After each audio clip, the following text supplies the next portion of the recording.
மிகுந்த கண்ணியத்துக்குரிய மதிப்புக்குரிய ஒரு செய்தி இது. இனி வரும் உலகம் என்பது. Okay, how to connect our self with the second world, coming world. எல்லாம் சொல்லுங்க, கம்மிங் வேர்ல்டு. எல்லாம் சொல்லுங்க, கம்மிங் வேர்ல்டு. திரும்ப சொல்லுங்க, கம்மிங் வேர்ல்டு. எப்படின்னா, be connected or connect yourself with the spoken word of God. Amen சொல்லுங்க.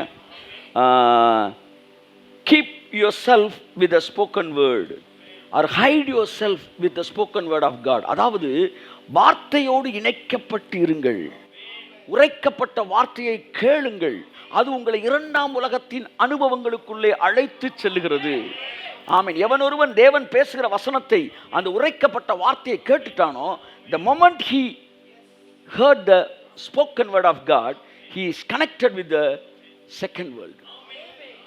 அவன் பேசுறது வேற மாதிரி இருக்கும், அவன் பார்க்குறது வேற மாதிரி இருக்கும், அவன் நடவடிக்கை வேறு மாதிரி இருக்கும். 4 டாக்டர் சொல்லுவாங்க, வெரி சீரியஸ், சான்ஸ் இல்லை, வாய்ப்பே இல்லை, தயவுசெய்து சொல்லிட்டோம் முன்னாடியே அப்படின்னு. இல்லை, இவர் பிழைக்க மாட்டார், நைட்டை தாண்ட மாட்டார், எல்லாம் ஒரு மாதிரி பேசிட்டு இருப்பாங்களா. இப்போ நீங்கள் ஸ்போக்கன் வேர்டில் கனெக்ட் ஆகிட்டீங்க. கர்த்தர் சொல்லுவார், this is not my time சொல்லிட்டார். இது ஒரு ஸ்போக்கன் வேர்டு. இந்த வேர்டில் கனெக்ட் ஆனோன்னு நீங்கள் 2ஆம் வேர்ல்டுக்குள்ளே நுழைஞ்சிட்டீங்க. இப்போ நீங்கள் பேசுகிற மட்டும் வேறு மாதிரி இருக்கும். இந்த வேர்டு என்ன செய்யும்னா, உங்களுக்காக சுற்றி இருக்கிற எல்லாத்தையும் ஆளுகை செய்யும். கை தட்டுங்க ஒருத்தவருக்கு. ஆச்சா அச்சா, ஆமென். அவன் முடிவெடுத்தாலும் கடைசியில் தேவன் சொன்ன வார்த்தை அவர் சொன்னதை முடிவெடுக்க வைக்கும். சார், பிலாத்து ஒரு முடிவெடுத்தான், பரிசேயர் ஒரு முடிவெடுத்தான், சதுசேயர் ஒரு முடிவெடுத்தான். ஜனங்களுக்கு காசை கொடுத்து 500 ரூபா ஓட்டு கொடுத்து ஓட்ட போடுறான்ற மாதிரி அவங்களும் முடிவெடுத்தாங்க. கடைசியில் 100 முடிவெடுக்கிறான். ஆணி அரையிறவன் கூட இந்த ஆணி அரைவமா வேற ஆணி அரைவமான்னு அவன் முடிவெடுக்கிறான். எல்லாரும் அவன் நினைச்சதை செஞ்சாங்க. கடைசியில் எல்லாம் சேர்ந்து தேவன் நினைச்சதை செஞ்சு முடிச்சாங்க. கையை தட்டு. பிலாத்து ஒரு முடிவு எடுத்தான், சொல்லுங்க. ஏரோது இன்னொரு முடிவு எடுத்தான், பரிசேயர் முடிவு எடுத்தான், சதுசேயர் முடிவு எடுத்தான். காசை வாங்கின இந்த சந்தர்ப்பவாதி ஜனங்களும் முடிவெடுத்தார்கள். 100 முடிவெடுத்தான் எந்த வாரம் எடுத்து அடிக்கலான்னு. போர்ச்சேவன் முடிவெடுத்த எந்த ஆணி எடுத்து அறையலான்னு. ஒருவன் முடிவை கூட தேவன் தலையிடலை. அவன் நினைச்சதெல்லாம் செஞ்சான். கடைசியில் வந்து பார்த்தா பிதா என்ன நினைச்சாரோ அதைத்தான் செஞ்சு முடிச்சிருந்தான். அவரை குறித்து எழுதப்பட்டவைகளை அவர்கள் நிறைவேற்றினார்கள். அப்படித்தான் நீ உரைக்கப்பட்ட வார்த்தையோடு இணைக்கப்பட்டிருப்பாயானால் உன்னை சுற்றி இருக்கிறவங்களாம் அவன் என்ன வேணாலும் நினைச்சுக்கலாம். கடைசியில் அவர் சொன்னதெல்லாம் செஞ்சு முடிச்சுட்டான். நாளைக்கு நீ ராயனுக்கு முன்பாய் நிற்க வேண்டும் சொல்லிட்டாரா? புயல் அடிக்குது, காத்தடிக்குது, படகு கப்பலே அதிருது. என்ன நடக்குன்றான் பவுல் சொல்றான், எனக்கு உரைக்கப்பட்டபடியே நடக்கும்ன்றான். கேப்டனுக்கு தெரியல என்ன செய்யணும்னு தெரியல. வேற யாரு இன்னொருத்தர் இருந்தாப்ல கேப்டனு, அடுத்து இவங்க 100 இவங்களை கூட்டிட்டு கமாண்டர், இது என்ன செய்யணும்னு தெரியல. ஆனா பவுலுக்கு மட்டும் தெரியுது என்னன்னா, நான் ராயனுக்கு முன்னாடி நிற்கணும். அதனால என்ன நடக்கும் சார்? எனக்கு உரைக்கப்பட்டபடியே நடக்கும். அப்ப அந்த உரைக்கப்பட்ட வார்த்தை என்ன செய்யுது? காத்த ஆளுகை செய்து அந்த தீவு கொண்டு போகுது, கடல் ஆளுகை செய்து, அங்க இருக்கிற கேப்டன் ஆளுகை செய்து, எல்லாரையும் ஆளுகை செஞ்சு கடைசியை கொண்டு போய் சீசருக்கு முன்னாடி நிப்பாட்டிடுது. ஆமென் சொல்லுங்க. உரைக்கப்பட்ட வார்த்தையோடு இணைக்கும் போது 2ஆம் உலகத்தோடைய ஆசீர்வாதங்களை ருசி பார்க்க ஆரம்பிக்கிறீர்கள். நான் பேசுகிறேன் மேனிஃபெஸ்டேஷன் ஆஃப் செகண்ட் வேர்ல்டை பற்றி பேசல, அந்த டேஸ்ட் பண்ணுறதை சொல்ல வரேன் நான். If you fix your mind with the word of God, spoken word of God, அதாவது எப்படின்னா, தேவனுடைய உரைக்கப்பட்ட வார்த்தையை நீங்கள் சுப்ரீம் கோர்ட்டோட ஜட்ஜ்மெண்ட் மாதிரி, எப்படி சுப்ரீம் கோர்ட் ஜட்ஜ்மெண்ட் மாதிரி நீங்கள் அதை புரிந்து கொள்வீர்கள் என்றால், ஒரு ஜட்ஜு சொன்ன வார்த்தைக்கு காவல் அந்த அதிகாரி, அந்த டிஎஸ்பி, அதுக்கப்புறம் அது கீழே இருக்கிற காவல்துறை அதிகாரி எல்லாரும் சேர்ந்து அந்த கைதியை பிடிச்சிட்டு போய் வேன் டிரைவர் எடுத்துகிட்டு கூப்பிட்டு போகிறாரு. கடைசியில் ஜெயிலில் போடுறாங்க. ஜெயிலில் ஜெயிலர் கண்ட்ரோலுக்குள்ளே வராங்க. உள்ளே வச்சு அங்கே சமயக்காரன் சமைச்சு போகிறான். 14 வருஷம் ஜட்ஜு சொன்ன ஒரு வார்த்தைக்கு 50 பேர் வேலை பார்க்குறாங்க. இந்த ஜட்ஜு சொன்ன வார்த்தைக்காக இவ்வளவு பேர் சேர்ந்து 14 வருஷம் அந்த கைதிக்காக வேலை பார்ப்பாங்கன்னா, உனக்காக பரலோகத்தின் தேவன் சொன்ன வார்த்தையை நிறைவேற்றுவதற்காக இந்த உலகமும், இந்த காற்றும் கடலும், இந்த கடலும் மலையும் ஜனங்களும் அதிகாரிகளும் உனக்கு சொல்லப்பட்ட வார்த்தையை நிறைவேற்ற வேலை செய்வார்கள். ஓகே, இந்த வாரம் ஒரே ஒரு விஷயத்தை நான் சொல்ல விரும்புகிறேன், இனி வரும் உலகத்தை பற்றி. வாசிப்போம் எபிரேயர் 13:14.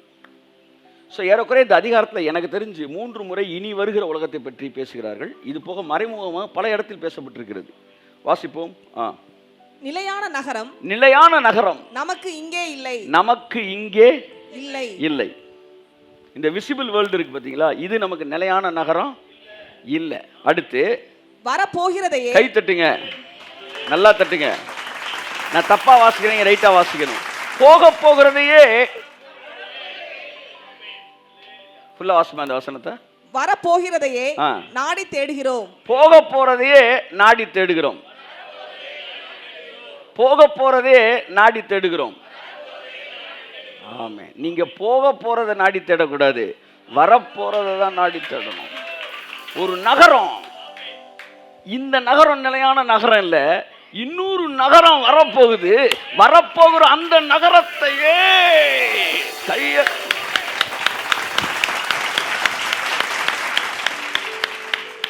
அப்படின்னா என்ன அர்த்தம்? அது வர்ற வரைக்கும் நான் இங்கே இருக்க போறேன்னு அர்த்தம். அப்படிதானே அர்த்தம்? எல்லாம் போறதே பேசிக்கிட்டு இருக்காங்க சார், ஆனால் ஆதி அப்போஸ்தலர் போறதை பற்றியே பேசலை. நாங்கள் இங்கே இருக்கிறதுனால எங்கள் கிரியைக்கு பலன் உண்டு என்று நாங்கள் நம்பி இருக்கிறோம். ஆகையால் மரணமானது ஜீவனாலே விழுங்கப்படும்படிக்கு இந்த போர்வையை நாங்கள் தரித்திருக்க விரும்புகிறோம். இந்த போர்வையை களைந்து போட விரும்பாமல் இந்த போர்வையை தரித்திருக்க விரும்புகிறோம். இந்த போர்வை எதுக்கு தெரியுமா போட்டிருக்கிறோம்? சொல்லுங்க. போர்வைன்னா என்ன? பாடி. இந்த பாடி வந்து யாருக்கு போர்வை? உள்ள இருக்க சோலுக்கு போர்வை. இந்த பாடியை விட்டு நாங்கள் போகணும்னு நினைக்கல, ஆனால் ஊருக்குள்ள கொஞ்சம் பேர் சொல்லிட்டு திரிறாங்க, சரி அவங்களுக்கு போகட்டும். ஆனால் நாங்கள் போகணும்னு விரும்பலை. ஏன் விரும்பலைன்னா, இங்கே இருந்து நடக்கிற கன்றாவித்தனத்தை, இந்த பஞ்சாயத்தெல்லாம் பார்த்துக்கிட்டே இருக்கிறதுக்காக இங்கே இருக்கணும்னு நாங்கள் நினைக்கல.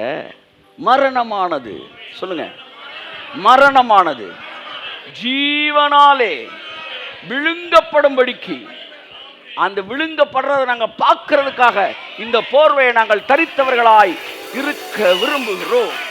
நல்லா தான் தட்டுங்க, தட்டி ஒரு அல்லையா சொல்லுங்க. ஆமாம். ஸோ நல்லா கவனிங்க, இவங்கெல்லாம் இந்த நிலையான நகரம் அங்கே இருக்கு போகிறேன்னு அவங்க பிளான் பண்ணல. நிலையான நகரம் இது கிடையாது. எங்களுக்கு தெரியும், இந்த உலகத்துக்கு ஒத்த வேஷம் நாங்கள் தரிக்க முடியாது. ஏன்னா எங்களுக்கு வேற ஒரு உலகம் இருக்குது, அது வரப்போகிற உலகம். ஆமென். அப்போ அந்த ஒரு நகரம் ஒன்று, எங்களுக்கு இன்னொரு நகரம் இருக்குது, அந்த நகரம் வரப்போகுதுன்றான். எத்தனை பேர் சார் ஆவலாக இருக்கீங்க? தேவனுடைய கதிர்கள் பூமியை வந்து அடைஞ்சிருச்சு, அது நம்மளை மாற்ற ஆரம்பிச்சிருச்சு. இப்போ நம்மளை அறியாமல் பேச ஆரம்பிச்சிட்டோம். அதனால் அடுத்து அதுதான் மேனிஃபெஸ்ட் ஆக போகுது. ஆமென், ஆமென், ஆமென். பிரென்ஹாம் காரில் போயிட்டு இருக்கும்போது ஒரு நடந்து போயிட்டு இருக்க ஒருத்தனை வந்து இன்னொரு கார் அடிச்சு தூக்கிட்டான். அடிச்ச உடனே அவனை தூக்கி, அது ஒரு தார் ரோடு, நல்ல ரோடு, விழுந்து மண்டை உடைஞ்சு மூளை செதறிடுச்சு. அப்படின்றக்குள்ள செத்துட்டான், ஸ்பாட் அவுட். வெங்காயம் காரை திறந்து வந்து பார்க்கிறார், மூளை செதறி கிடக்கு. சிதறி கிடந்த மூளையை பார்த்து பேசினாராம், You death, I command you in the name of Jesus, give back his life. இவனை உயிரை திரும்ப தருவாயாக. சொன்ன அடுத்த நிமிடம் அந்த மூளை அப்படியே சேர்ந்து மறுபடியும் உயிரோட எந்திரிச்சு ஓடுறாங்க. Can you believe it? இவ்வளவு எக்ஸைட் ஆகுறோம். ஏன்னா இது ஒரு நடந்த சம்பவம். ஆனா இதை விட ஒரு பெரிய சம்பவம் எசேக்கியேல் புத்தகத்தில் நடந்துச்சு. உலர்ந்த எலும்புகள் ஒன்றோடு ஒன்று இணைந்து அதன் மீது தசை உருவாகி எலும்புகள் இணைந்தது, நரம்புகள் உருவானது, அதுக்கு மேல ஃப்ளஷ் வந்துச்சு, அதுக்கு மேல தோல் மூடுச்சு. அதை இவ்வளவு இன்ஸ்பிரேஷன் நம்ம படிக்கலையே, ஏன்னா அதை கதையா படிச்சோம். ஆனா பிரென்ஹாம் அதை கடவுளுடைய வல்லமையா பார்த்தாரு. பிரென்ஹாம் பார்க்கும்போது அதை செய்ய தேவனால முடியும்னா இதை செய்ய தேவனால முடியும் பார்த்தாரு. குழந்தையை போல் சிந்தியுங்கள், அகராதித்தனமான எண்ணங்களை தூக்கி குப்பை தொட்டில் எரிஞ்சிரு இயேசுவின் நாமத்தில். இதெல்லாம் நடைமுறைக்கு ஒத்து வருமாய் சொன்னா, கர்த்தர் சொன்னார், பிசாசை செருப்ப கலட்டியார். என்ன ஆவியானவர் இந்த வார்த்தையை சொல்றாரு? என்ன நான் தெளிவாக தான்டா பேசுறேன் அப்படின்றாரு. என்ன ஆண்டவரை சொல்றீங்கன்றேன், சிலுவையிலே இயேசு மரிச்சார்லங்க, நல்லா கவனி, சிலுவையில் இயேசு மரிச்சார்ல, அந்த மரிச்ச செய்தியை சொன்னால் அதுக்கு பேர் என்ன? அது அங்கே தானே இயேசு வந்து பிசாசை ஜெயிச்சாரு. பிசாசை எங்கே ஜெயிச்சார் இயேசு? சிலுவையில் ஜெயிச்சார். அப்போ சிலுவையில் பிசாசு தோத்த இடம், அதை பற்றி பேசுகிற செய்திக்கு பேர் என்ன? சுவிசேஷம். சிலுவையிலே இயேசு பிசாசை ஜெயித்தார், இதுக்கு பேர் என்ன? சுவிசேஷம். அதுக்கு பேர் என்ன? செருப்பு. சுவிசேஷம் என்கிற பாதரட்சை. இப்போ செருப்பை கழட்டி அடின்றார் அவனை. கையை தட்டுங்க.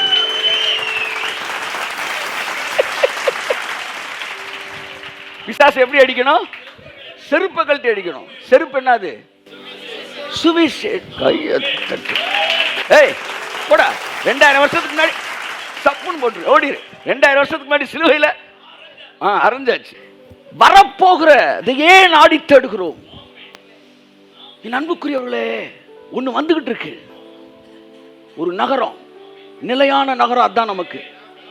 உங்களுக்கு தெரியாது, பழைய ஏற்பாட்டு பக்தர்களும் புதிய ஏற்பாட்டு பக்தர்களும் அந்த வாக்குத்தத்தத்துக்கு தான் ஏங்கினார்கள், அந்த உலகத்துக்கு ஏங்கினார்கள். நீங்கள் கூட வெளியே புறப்பட்டு போய் பாடுபடுகிறவர்களை பார்ப்பீர்கள் என்றால், இந்த உலகத்தில் இங்கே கூட்டிட்டு நம்ம சந்தோஷமாக கை தட்டிக்கிட்டு இருக்கிறது, அது எவ்வளோ பெரிய வந்து ஒரு ஒரு ஒரு சுயநலம்ன்ற ஒரு மனநிலை நமக்கு வந்துடும். பக்கத்து செல்லில் ஒருத்தர் சாப்பாடு கூட இல்லாமல் துடிச்சுக்கிட்டு உயிருக்கு போராடி இருக்கும்போது நீங்கள் பிரியாணி சாப்பிட்டா உங்கள் மனசு பிரியாணி கொடுத்தா சாப்பிட முடியுமா? அப்போ என்ன நினைப்பீங்க? எனக்கு பிரியாணி வேறு இருக்கட்டும், அத்தனை பேருக்கும் ஜீவன் வேறு நினைப்பீங்க. அந்த எண்ணம் வருகிறது தான் புதிய உலகத்தை சிருஷ்டிப்பதற்கான தேவனுடைய கதிர்கள் உங்களை தொட்டு இருக்கிறது என்று அர்த்தம். ஆமென். அப்போ வரப்போகிறதே நாங்கள் நாடுகிறோம், போக போகிறதே அல்ல, வரப்போகிறது. ஆகவே இரண்டாம் உலகம் என்பது போகிறது அல்ல, வருகிறது. அதைத்தான் வெளிப்படுத்தல 21ஆம் அதிகாரத்தில் 2ஆம் வசனம் சொல்லுகிறது. வாசிப்போம். யோவானாகிய நான் புதிய எருசலேமாகிய பரிசுத்த நகரத்தை தேவனிடத்தில் இருந்து பரலோகத்தை விட்டு, இவன் நிலையான நகரம் பேசிட்டான்ல, இங்க இல்ல, வரப்போகிறதுன்னு சொல்லிட்டார்ல. இப்ப வரப்போகிறது என்னவா? வெளிப்படுத்தல் இருக்கு, பரலோகத்தை விட்டு இறங்கி வர கண்டேன். என்னது? புதிய எருசலேமாகிய பரிசுத்த நகரம் பரலோகத்தில் இருந்து இறங்கி வர கண்டேன். இதைத்தான் இவர் எழுதுறாரு.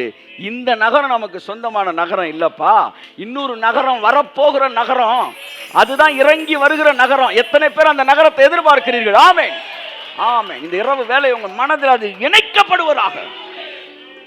நீடித்த நாட்கள் திருப்தியாக என் ரட்சிப்பை அவனுக்கு காண்பிப்பேன். ஆமென். அதுக்கு முன்னாடி செத்துற மாட்டோம். அந்த ரட்சிப்பு என்கிற அந்த புதிய உலகத்தை நம்ம பார்ப்போம். ஆமென் சொல்லுங்க. அது மேன்மையான நகரம். செத்து போன நீங்கள் இழந்து போனவர்களெல்லாம் எத்தனை வருஷத்துக்கு முன்னாடி செத்து போனாலும், நான் சொல்கிறேன், அந்த புதிய உலகத்தின் மேன்மையை சொல்கிறேன், எத்தனை வருஷத்துக்கு முன்னாடி செத்தலாம் அவனை போய் மறுபடியும் நீங்கள் எழுப்ப முடியும். ஆமென். முடிஞ்ச ஆமேன்னு சொல்லுங்க, இல்லாட்டி விட்டுருங்க. கம்பல்ஷனே கிடையாது. ஆமாம், நான் முடிவு எடுத்துட்டேன். செயின்ட் பேட்ரிக்ன்றவர் 38 பேர் உயிரோடு எழுப்பியிருக்கிறார். ஸ்மித் விகில்ஸ்வொர்த் 24 பேர் எழுப்பியிருக்கார். சவப்பெட்டியில் இருக்கிறாள தூக்கி நிப்பாட்டி இயேசுவின் நாமத்திலே கண்ணை திறந்து நட கட்டளை கொடுத்திருக்கிறார். யாரு? ஸ்மித் விகில்ஸ்வொர்த். 24 பேர் உயிரோடு. அவர் ரெக்கார்டை பிரேக் பண்ணது செயின்ட் பேட்ரிக். அவர் 38 பேர் எழுப்பியிருக்காரு. அதில் பெரும்பான்மையானவர்கள், இருதயத்தை திடப்படுத்திக் கொள்ளுங்கள், அதில் பெரும்பான்மையானவர்கள் பல வருஷங்களுக்கு முன்பாக செத்தவர்கள். ஆமென். செத்து பல வருஷங்கள் எழுப்பியிருக்கிறார். கல்லறையெல்லாம் ஒரு தடவை கடப்பா இதை வச்சு அந்த மேலே இருக்க கல்லை நகட்டி ஜோம் பண்ணியிருக்கிறார். எத்தனை பேருக்கு பழைய செத்து போனைகளை பார்க்கணும்னு ஆசையாக இருக்கு? கையை தட்டுங்க. இனி வரும் உலகம். ஆமென், ஆமென். இனி வரும் உலகத்தை பற்றி பேசுகிறோமே, இனி வரும் உலகத்தின் பலன்களை ருசி பார்க்கிறோம். நிலையான நபகம் நமக்கு இது அல்ல. இந்த லைஃப் பேட்டர்ன், இந்த என்ன சொல்ல, the canon of this world or the என்ன சொல்ற, the pattern of this world, இதெல்லாம் நமக்கு கிடையாது. சார் உங்களை ரத்தத்தை கொடுத்து மீட்டிருக்காருங்க, நீங்க என்னங்க வந்து எல்லாருக்கும் பின்னாடி போய் வரிசையில் நின்றுட்டு இருக்கீங்க? நீங்க விஐபி கேடருங்க. வெள்ளியினாலும் பொன்னினாலும் நீங்க மீட்கப்படவில்லை, விலையேறப்பட்ட ரத்தத்தினால் மீட்கப்பட்டிருக்கிறீர்கள்.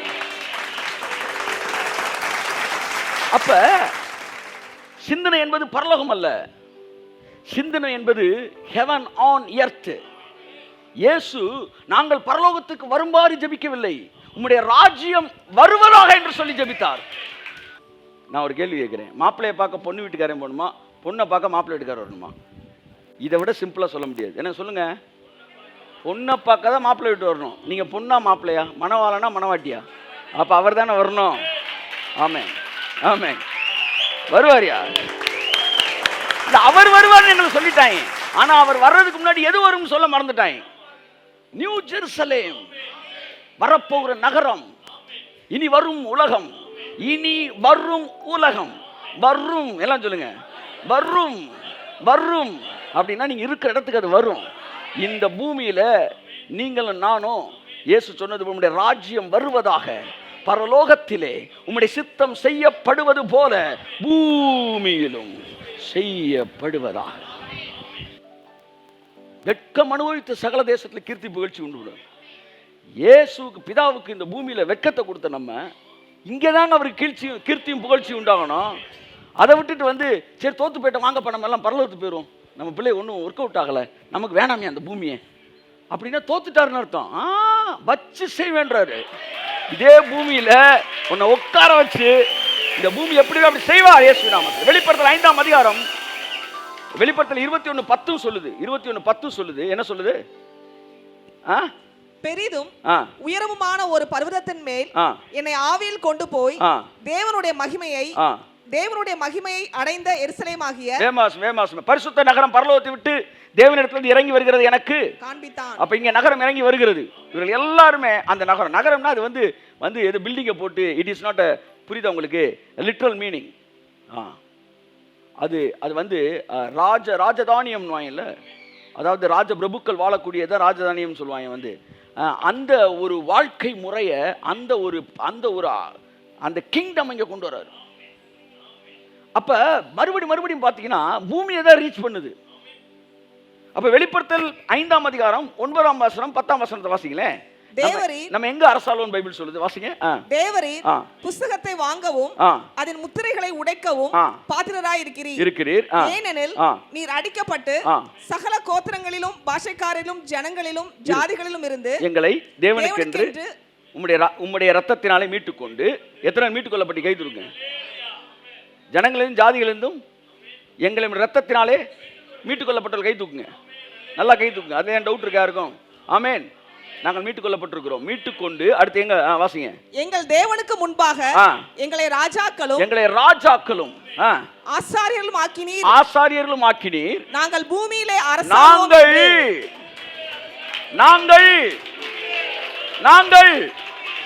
நாங்கள் பரலோகத்தில் அல்ல, பூமியிலே அரசாளுவோம். கை தட்டுங்க அவருக்கு. ஆமென்.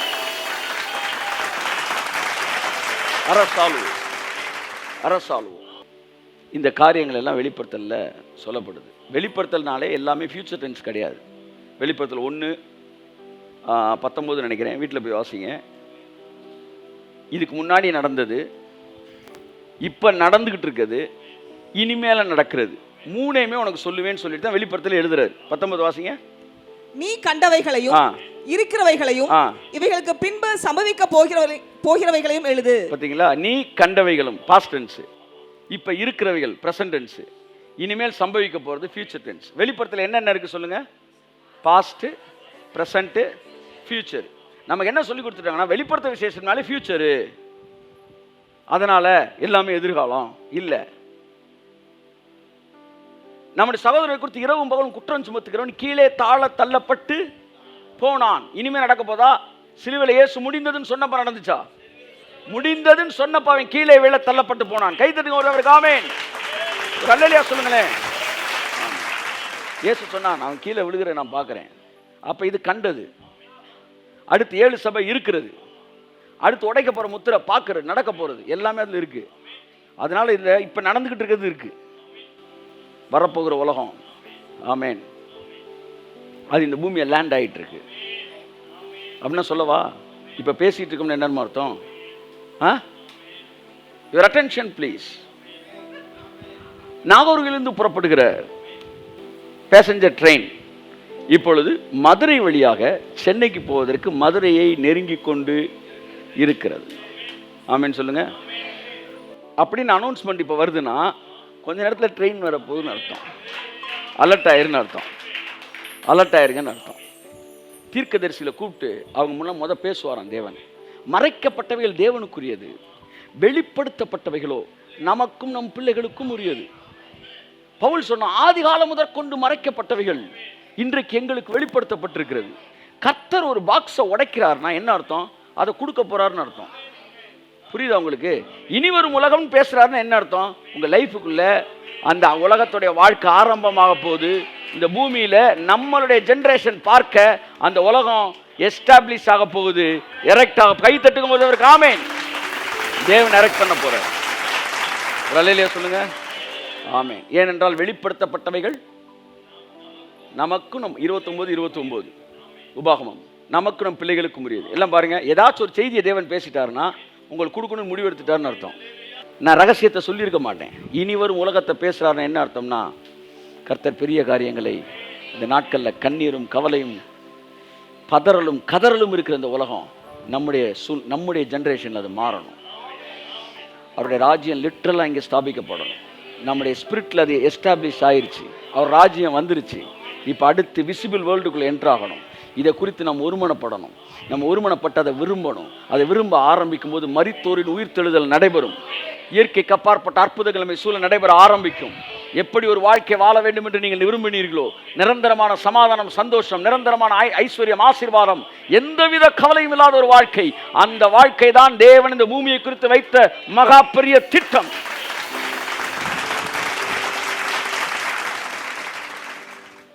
பரிகரிக்கப்படும் கடைசி சத்துரு மரணம். ஒவ்வொரு சத்துருவை தூக்குனாரு, வியாதியை தூக்குறாரு, எல்லாத்தையும் சிலுவையில் முடிச்சிட்டாரு. ஆனால் ஒவ்வொன்றா உடையுது. ஒரு 20 வருஷத்துக்கு முன்னாடி வியாதியை தூக்குனாரு, அடுத்து வறுமையை தூக்குறாரு, அடுத்து பரிகரிக்கப்படும் கடைசி சத்துரு மரணம். அப்ப கடைசி காலம் இதுன்னா கடைசி சத்துரு எப்ப அழிக்கப்படணும்? காலம் கடைசி காலம் என்றால் கடைசி சத்துரு அழிக்கப்படக்கூடிய காலம் என்ன காலமா இருக்கும்? கடைசி காலம். அப்ப இது கடைசி காலம் என்றால் மரணம் கருவறுக்கப்படுகிற நாள் இந்த நாள். மரணம் என்கிற ஆவி, மரணத்து என்கிற சத்துரு அழிக்கப்படுகிற காலம் இந்த காலம் தான். ஏனென்றால் இது கடைசி. நீ இது கடைசி காலம் பிரசங்கம் பண்ணினா, இது கடைசி காலம் பிரசங்கம் பண்ணினா, மரித்தோரை உயிரோடு எழுப்பக்கூடிய காலம் இதுன்னு சேர்த்து பிரசங்கம் பண்ணு. மரித்தோரை உயிரோடு எழுப்ப கிடையாது. மரித்தோர் உயிர் தெழுதல், இம்மார்டாலிட்டி இல்ல, மரணமற்ற வாழ்க்கை இல்ல அப்படின்னு நீ பிரசங்கம் பண்ணினா இது கடைசி காலம் பிரசங்கம் பண்ணாத. மரணம் மரணம் என்பது செத்து விழுகிறான் பாருங்க, அது கிடையாது. அது மட்டும் கிடையாது. மரணத்தோட எக்ஸ்டென்ஷன் வியாதியிலே இருக்கு. வியாதியிலே மரணம் வேலை பார்க்க ஆரம்பிச்சிருச்சு. வியாதியிலே நீ காலி பண்ணிட்டீனா மரணத்தை இங்கேயே அடிச்சுட்ட.